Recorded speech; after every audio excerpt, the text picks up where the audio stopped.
अस्सलाम वालेकुम, मेरा नाम है Fahmeen Fatima Faisal and welcome back to another episode of Pinkcast, जहां हम बात करते हैं आपकी रोज़मर्रा की ज़िंदगी में होने वाली एलर्जी और उनके हल के मतलब। और हमारा आज का टॉपिक भी कुछ आपकी रोज़मर्रा की ज़िंदगी में होने वाली एलर्जी से मुताल्लिक ही है। नाक की सोजिश, जी हाँ, एलर्जिक रिनाइटिस। ये साला साल यानी पेरिनियल भी हो सकता है और मौसमी सीजनल भी हो सकता है। और इसी टॉपिक पे बात करने के लिए हमारे साथ जो गेस्ट मौजूद हैं, he is an exceptional ENT specialist. His experience spans over 28 years, currently working as head of department of otorhinolaryngology, head and neck surgery at Pakistan Institute of Medical Sciences. Please welcome Professor Dr. Altaf Hussain. Assalamu alaikum, sir. Thank you so much, Fahmi, for inviting me for this important issue. Thank you so much, sir, कि आप यहाँ मौजूद हैं हमारे साथ आज के इस दिन में। सर, सबसे पहले आप हमें थोड़ा सा ये बताइए कि एलर्जिक रिनाइटिस होता क्या है? Fahmi, allergic rhinitis is a very common problem in Pakistan. और एलर्जीज़ को अगर हम डिफाइन करें तो this is in other words hypersensitivity to some sort of allergen, यानी हसासियत किसी भी चीज़ के इस तरह के असरात जो कि आपके लिए मुज़हिर हो सकते हैं या वो आपके लिए कोई मुख्तलिफ़ किस्म के सिम्टम्स अलामात प्रोड्यूस कर सकते हैं। तो एलर्जी को अगर आम ज़बान में, आम फहम ज़बान में समझा जाए तो वो ये चीज़ होती है। सर, एक बड़ा आम तरीके का ये एक नोशन है कि एक होता है मौसमी एलर्जिक रिनाइटिस और एक होता है पेरिनियल एलर्जिक रिनाइटिस। तो अगर हमारा एक पेशेंट, एक आम इंसान उसको समझना चाहे तो वो कैसे समझेगा? एलर्जी को समझने के लिए बेसिकली इसको हम इस तरह डिफ़ाइन कर सकते हैं कि इसकी दो किस्में। एक सीज़नल, जो कि आपको साल के कुछ दिनों में, कुछ हफ्तों में या कुछ महीनों में वो कंडीशन रह सकती है और बाकी का साल आपका तकरीबन नॉर्मल रहता है। और कुछ कंडीशंस ऐसी हैं जिसमें आपको साला साल वो अलामात मौजूद रहती हैं, जिसको पेरिनियल एलर्जिक राइनाइटिस कहते हैं, या इसको दो और तरीके से भी डिवाइड किया जा सकता है। एक को इंटरमिटेंट और एक को परमानेंट या लाइक पेरिनियल एलर्जिक राइनाइटिस। ये दो किस्में हैं जिसमें इन दोनों को डिवाइड किया जाता है। तो ये वही जो हम आम इंसान समझता है कि मौसमी और साला साल, सीजनल और पेरिनियल, ये वही फ़र्क आपने अभी बताया है। बिल्कुल ऐसा ही है। और एलर्जीज़ के यही दो किस्में हैं, सीजनल और पेरिनियल, जो साला साल एलर्जीज़ होती हैं। ओके सर, जो मौसमी, जो अभी आपने सीजनल की बात की, इस एलर्जी में ऐसे कौन से हमारे आसपास के एनवायरमेंटल ट्रिगर्स हैं जो इसको बढ़ा सकते हैं या जिनकी वजह से होता है? देखिए समीन, मुख्तलिफ़ लोगों को मुख्तलिफ़ चीज़ों से एलर्जीज़ हैं। वो किसी को बहुत ज़्यादा कोल्ड, सर्दी से हो सकता है, और कुछ लोगों को डस्ट से हो सकता है, कुछ लोगों को पोलन सीज़न में हो सकता है। अब देखिए, अल्लाह ताला ने हमें 4 मौसम दिए हैं, तो इसमें किसी को किसी भी स्पेसिफिक कंडीशन से सही हसासियत या एलर्जीज हो सकती है। ज़्यादातर लोगों को कोल्ड से है, सर्दी से। ओके, सर्दी ज़्यादा होगी तो ये प्रॉब्लम ज़्यादा बढ़ जाती है। और कुछ लोगों में जैसे पोलन सीज़न आता है और जब बहुत ज़्यादा बहार में पौधे खिलते हैं, फूल खिलते हैं और ग्रोथ होती है पोलन्स की, उस दौर में उनके सिम्टम्स और बढ़ जाते हैं। सर, जैसे कि अभी आपने बताया कि पोलन सीजनल एलर्जी में कंट्रीब्यूट करता है, तो जिन सीजन्स में पोलन की ज़्यादती हो जाती है, क्या उन सीजन में हम ये प्रेडिक्ट कर सकते हैं कि अब एलर्जीज़ का भी रुझान ज़्यादा हो जाएगा, खास करके एलर्जिक रिनाइटिस? जी बिल्कुल ऐसा ही है। जिन सीजन्स या जिन महीनों में या जिन दिनों में पोलन काउंट ज़्यादा होगा, तो एग्जैक्टली जिन लोगों को पोलन एलर्जीज हैं उनकी तादाद में सिग्निफिकेंट इजाफा हो जाता है, अच्छा खासा। और स्पेशली पाकिस्तान के शुमाली इलाकों में जहाँ पे मौसम बहार बहुत ज़्यादा फोर्स के साथ, फिर के साथ आता है, उसमें एलर्जीज़ के पेशेंट में बेतहाशा इजाफा होता है। तो सर, ये जो सीजनल एलर्जीज पोलन से हो रही है, क्या पोलन के अलावा भी और एलर्जिक रिनाइटिस के अलावा भी कुछ एलर्जीज होती हैं जो आप देखी जा सकती हैं इन सीजन में? जी बिल्कुल, सिर्फ एलर्जीज पोलन के अगेंस्ट नहीं होती, हम्म, हम मुख्तलिफ इन्वायरमेंटल कंडीशंस एलर्जीज प्रोड्यूस कर सकते हैं। सही। जैसे सबसे ज़्यादा एलर्जीज मोस्टली तो लोगों को कोल्ड से है, विंटर्स में है, ओके। सर्दियों में है। बहुत ज़्यादा सर्द और खुश्क मौसम, बहुत सारे लोगों को उससे अच्छी खासी हसासियत, हाइपर सेंसिटिविटी या एलर्जीज हैं। ओके। इसी तरीके से जब वेदर बहुत ज़्यादा ड्राई हो जाए, बारिशें ना हो, तो उसमें भी एलर्जी के पेशेंट्स बहुत ज़्यादा हो जाते हैं। और सही। कुछ लोगों में इन्वायरमेंटल जैसे बहुत ज़्यादा लाइक गर्मी ज़्यादा हो गई है, समर्स हैं और बहुत ज़्यादा ह्यूमिडिटी है, मूनसून सीज़न है, तो उसमें भी एलर्जीज़ के कुछ लोगों में एलर्जीज़ ज़्यादा आना शुरू हो जाती है। सर, जैसे कि अभी आपने बताया कि सर्दियों में एलर्जी ज़्यादा होती है, तो ये जो टेम्परेचर डिफरेंशिएशन की वजह से एलर्जीज हो रही हैं, इनका और कॉमन कोल्ड जो हम लोगों को, हम नॉर्मल इंसान को बहुत ज़्यादा पता है, हम जनरल पब्लिक को, इनके दरमियान क्या फ़र्क है? बड़ा अच्छा क्वेश्चन आपने पूछा समी। ये कॉमन कोल्ड और एलर्जीज़ के सिम्टम्स ओवरलैप करते हैं और अक्सर पेशेंट्स और बहुत सारे फिजिशियंस और प्रैक्टिशनर्स भी इस चीज़ में थोड़ी सी गलती कर सकते हैं। जो कॉमन फ्लू है वो बेसिकली एक ऐसी कंडीशन है जो मोस्टली वायरस के ज़रिए होती है। अच्छा। तो जो भी वायरल इन्फेक्शंस हैं उसके अंदर वही सिम्टम्स होते हैं जो कि एलर्जी के सिम्टम्स होते हैं, लेकिन इसके अलावा ऐसे पेशेंट्स को फीवर, ओके। हेडेक, सही। कफ और बॉडी एक्स, ये एलर्जीज की अलामात बहुत कम चांसेस हैं कि ये एलर्जीज की अलामात। ओके, मोस्टली सही। ये वायरस की अलामत। सिम्टम्स हैं और ओके। वायरस की अलामात हैं। ओके। तो इसमें डिफ्रेंशिएशन करना बहुत ज़रूरी है। एलर्जीज में फीवर और बॉडी एक्स और हेडेक इस तरह के सिम्टम्स ना होने के बराबर हैं, बहुत कम। एलर्जीज में मोस्टली एलर्जिक राइनाइटिस के अंदर जो बड़े प्रोनाउंस सिम्टम्स हैं वो मोस्टली स्नीजिंग, बहुत ज़्यादा छींकें आना, या नाक का बंद होना, नेज़ल ऑब्स्ट्रक्शन, या फिर आंखों से पानी आना, watering of the eyes, irritation in eyes, आंखों में और गले में खारिश फील करना। अच्छा जी। ये मोस्टली एलर्जीज की अलामात हैं। सही। जब उसके अंदर ऐसे सिम्टम्स प्रोड्यूस होना शुरू हो जाएं, जैसे कोई बुखार है, तेज़ बुखार है, सही। बॉडी एक्स हैं या कफ है या हेडेक है या बॉडी एक्स हैं, तो ये वाली अलामात मोस्टली एलर्जीज की नहीं हो सकती। सही, ये तो आपने बहुत अच्छी तफसीली मालूमात बता दी। बट कुछ पेशेंट्स हैं जिनको कुछ मालूमात होती है, वो पहले से ओवर द काउंटर या प्रिस्क्रिप्शनल मेडिसिन भी जो आपको देनी चाहिए वो खुद ही खाकर आ जाते हैं, तब आप उनके लिए क्या कहना चाहेंगे? जी बिल्कुल, हमारी प्रैक्टिस में ये बहुत कॉमनली देखा जाता है कि ऐसा हो रहा होता है। नॉलेज की एक्सेस या चीज़ों का मालूम होना कोई बुरी बात नहीं है, ये बहुत अच्छी चीज़ है और इसका मैं तो यही समझता हूँ कि किसी भी कंडीशंस या किसी भी बीमारी के मुतल्लिक मरीज़ की आगाही बहुत ज़रूरी है, और अगर वो किसी भी सोर्स से उसकी आगाही ले ले तो ये बहुत अच्छा है। सही। लेकिन कोई सी भी दवा, कोई सी भी मेडिसिन बग़ैर किसी एक्सपर्ट के मशवरे के नहीं इस्तेमाल करनी चाहिए, क्योंकि बिल्कुल। बहुत सारी चीज़ें ऐसी हैं जो कि एक लेमैन या एक पब्लिक में या एक आम इंसान को अगर वो कोई सोशल मीडिया से, कोई इंटरनेट से कोई इंफॉर्मेशन डिराइव करता है तो वो एक फाइनल या ऑथेंटिक इंफॉर्मेशन नहीं होती।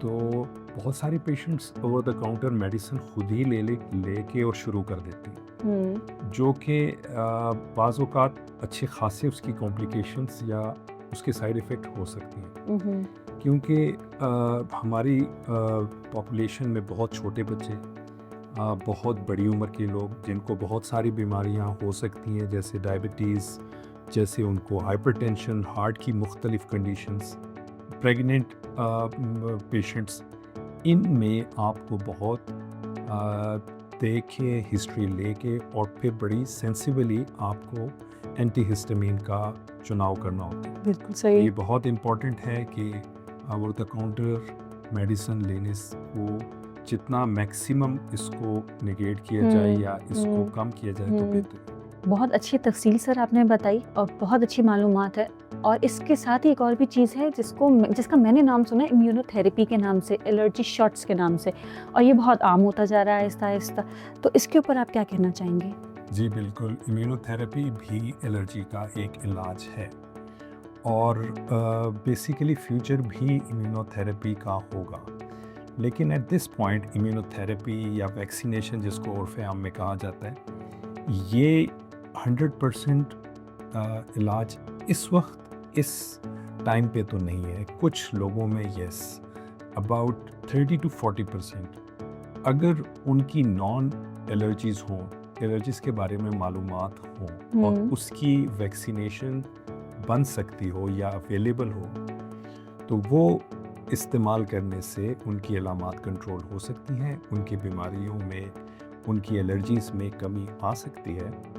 लेकिन इम्यूनोथेरेपी का इस्तेमाल या उसके लिए उसके सेट प्रोटोकॉल्स हैं जो इसको फॉलो करना चाहिए, जो कि अनफॉर्चुनेटली हमारे सेटअप में हमारी जैसी कंट्री के अंदर नहीं फॉलो होते, सही। क्योंकि इम्यूनोथेरेपी और या वैक्सीनेशन का कोई बहुत सीरियस या डिज़ास्ट्रस एंड भी हो सकता है। Okay. लिहाजा जब भी कोई इम्यूनोथेरेपी एडवाइस हो किसी को, वो बड़ी ही ऐसी जगह पर जो बड़ी स्टैंडर्डाइज जगह हो और वहाँ पर सारे सेफ्टी मेजर्स मौजूद हो, वहीं पे ही वैक्सीनेशन करवानी चाहिए। सही।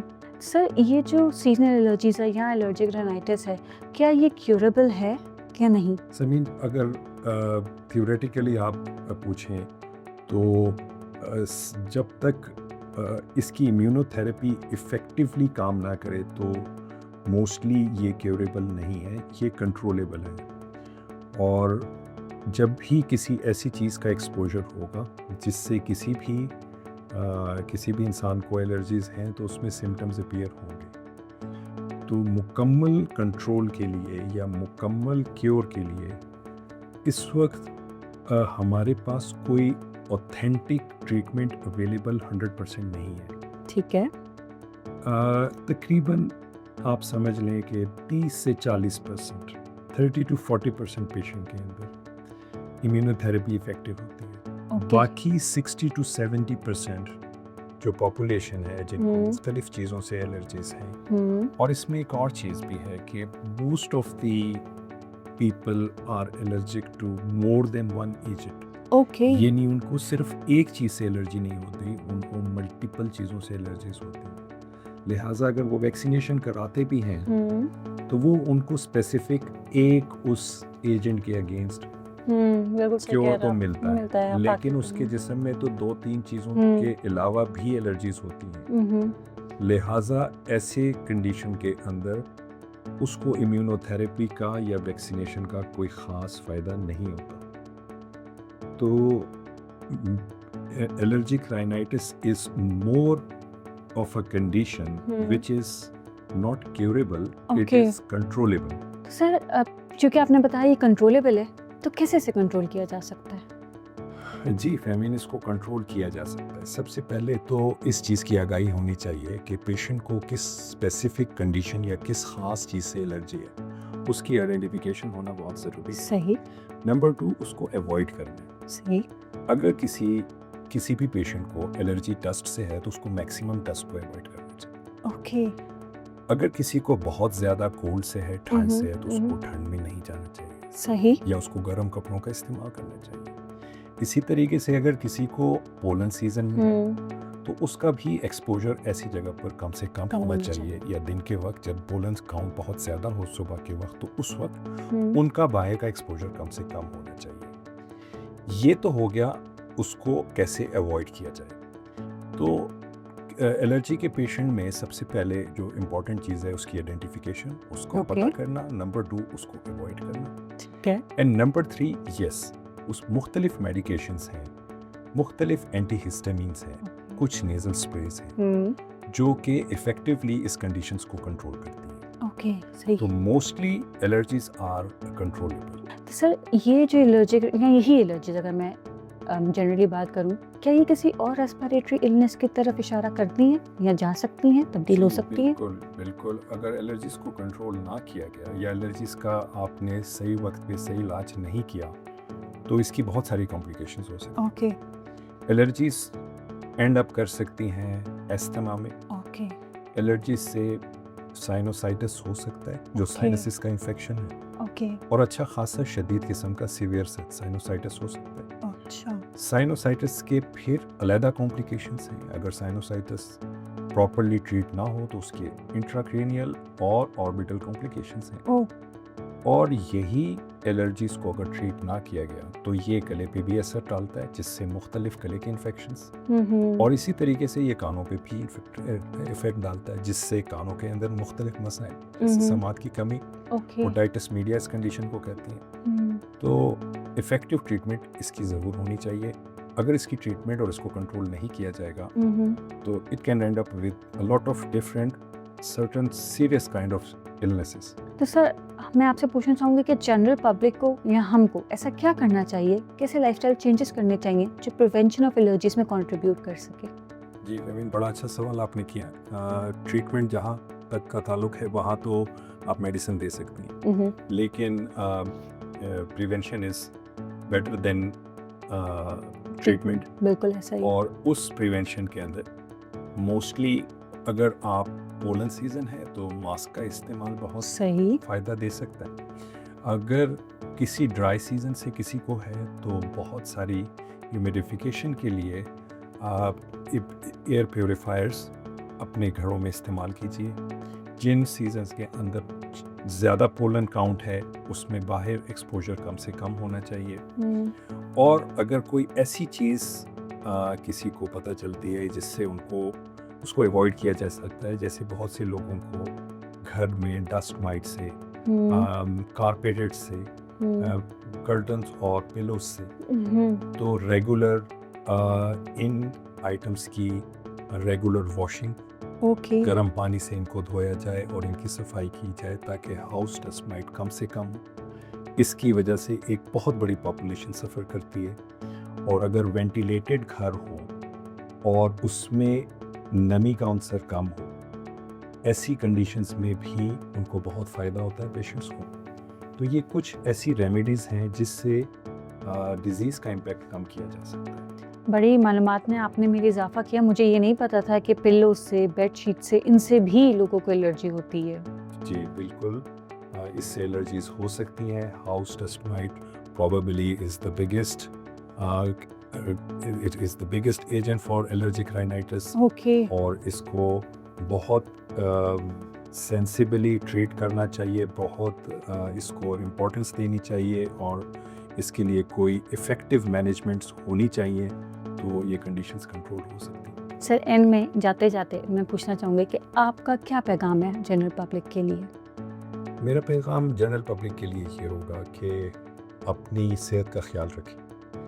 जिन लोगों को ऐसे सिम्टम्स हैं जो कि एलर्जी से रेलेवेंट हैं, तो उनको इसको इग्नोर नहीं करना चाहिए। इसको किसी भी एक्सपर्ट के पास जाके इसकी मैनेजमेंट के बारे में पूछना चाहिए और इसको प्रायोरिटी पे रखना चाहिए, क्योंकि अगर इसको इफ़ेक्टिवली ट्रीट किया जाए, मैनेज किया जाए, तो पेशेंट्स बहुत सारी सीरियस कॉम्प्लिकेशन से बच सकते हैं। उनकी क्वालिटी ऑफ लाइफ इम्प्रूव हो सकती है। वो इस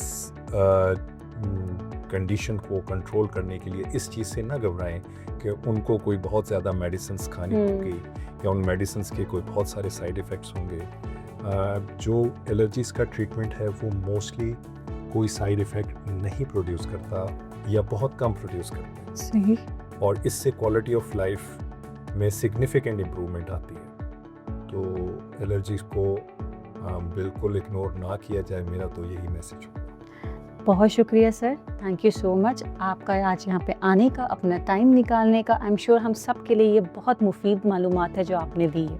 thank you so much for inviting me here. Thank you so much आप सबका आज हमारे साथ होने के लिए। आपसे मुलाकात होगी नेक्स्ट एपिसोड में, तब तक के लिए अल्लाह हाफिज़।